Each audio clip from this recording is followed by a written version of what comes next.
कि जिंदगी में जो एक चीज हमें सबसे ज्यादा परेशान करती है वो है गुस्सा, जो किसी भी बात पर आ जाता है। गुस्सा हमारे शरीर और मन को कितना नुकसान पहुंचाता है ये सब हम बचपन से सुनते आए हैं। ऐसे ही कृष्ण से एक दिन भीम ने अपने गुस्से को लेकर सवाल किया, क्योंकि भीम को काफी ज्यादा गुस्सा आता था।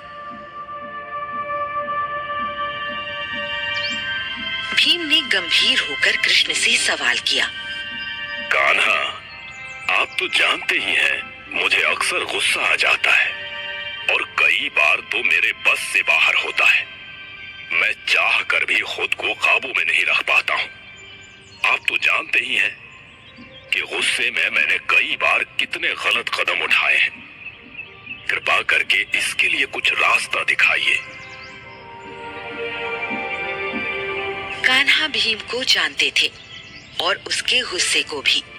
वो अच्छे से जानते थे कि न सिर्फ इस समय बल्कि आने वाले कई युगों तक गुस्सा या क्रोध मनुष्य का सबसे बड़ा दुश्मन होगा। इसलिए इस बारे में जानकारी देना जरूरी था। कृष्ण ने इतना सब सोचते हुए भीम को बताया, भीम, इंसान को लगता है कि उसका दुश्मन बाहर कहीं है, पर सच ये है कि उसका दुश्मन बाहर से पहले उसके खुद के भीतर ही होता है।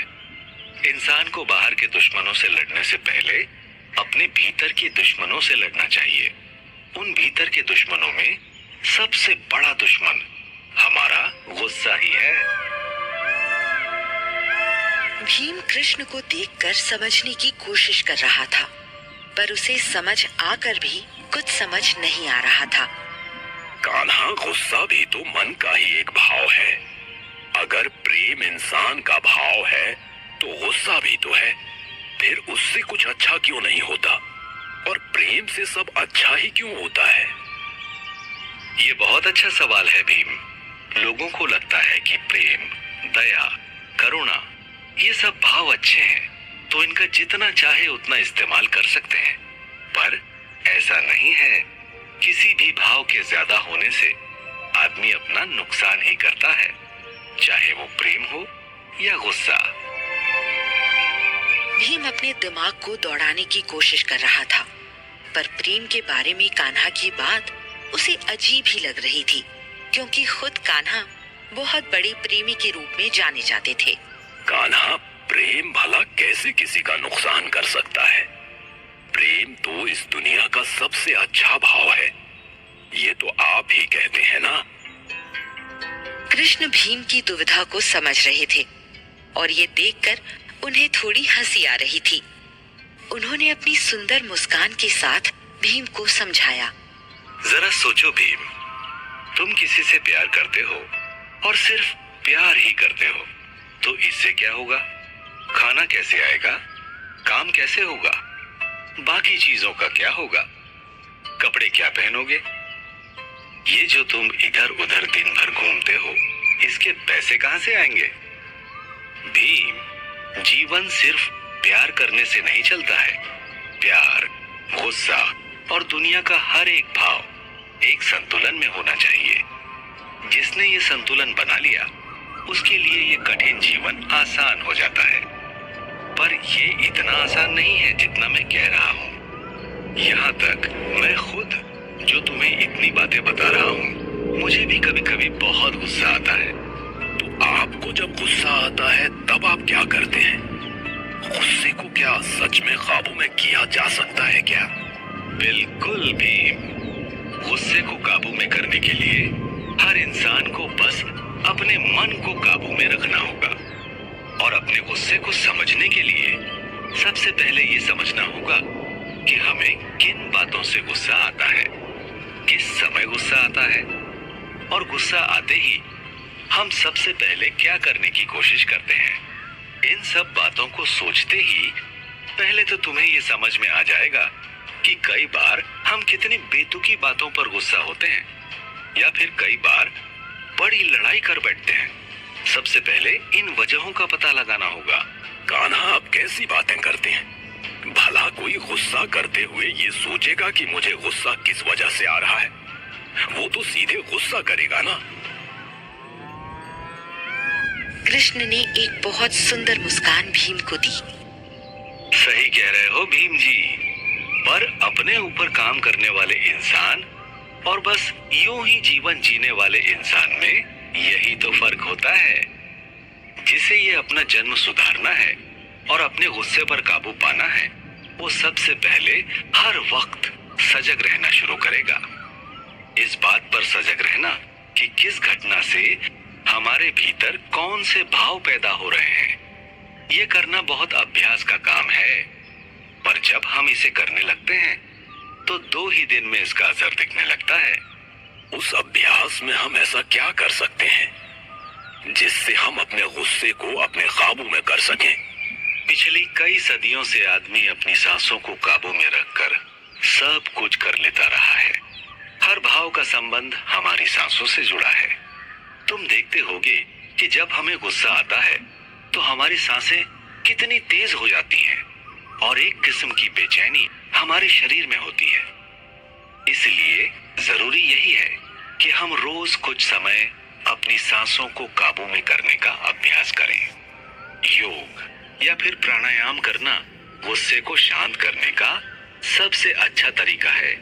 तुम देखोगे कि जितने भी साधु हैं जो हमेशा ध्यान करते हैं, या फिर वो सभी लोग जो दिन के कुछ घंटे ध्यान लगाते हैं, उन्हें बाकी लोगों की तुलना में कम गुस्सा आता है।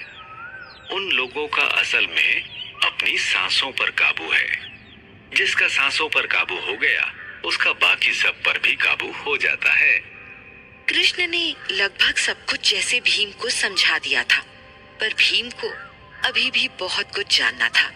वो अपनी सोच विचार से एक पल में बाहर आया और सवाल किया।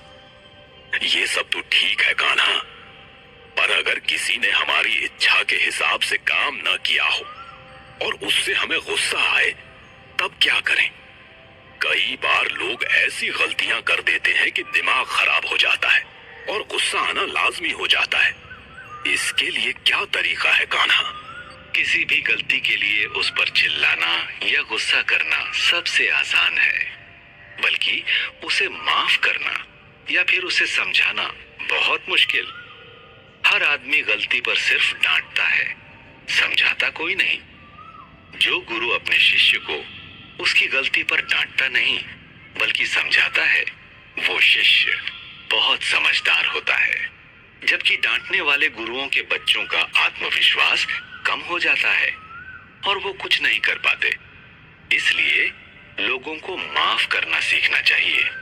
पति, पत्नी, बच्चे या फिर किसी भी रिश्ते में गुस्सा कभी रिश्ते बनाता नहीं है, बस तोड़ता है।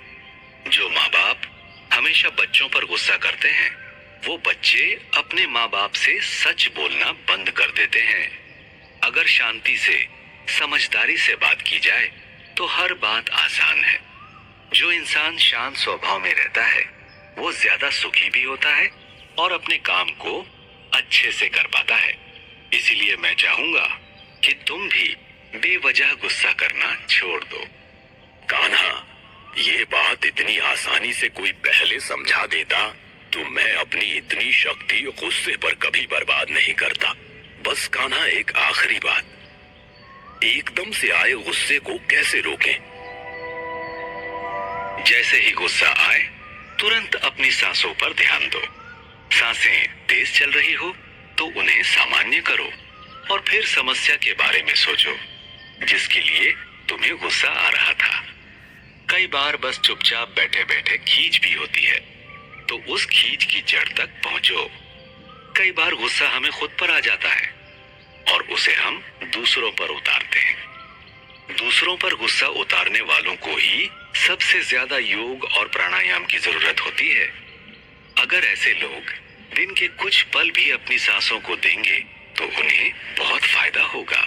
सही कह रहे हैं आप कान्हा, अब मैं ऐसा ही किया करूंगा। कृष्ण ने अपने मन को काबू में रखने के लिए ठीक ही कहा था। गुस्सा सबसे आसानी से आ जाता है और लोग गुस्से में ना जाने कितने गलत कदम उठा लेते हैं। जब भी आपको गुस्सा आए, एक लंबी सांस लीजिए और उस बात और उस गंभीरता के बारे में सोचिए। आप देखेंगे कि आपका गुस्सा काफी हद तक कम हो गया है।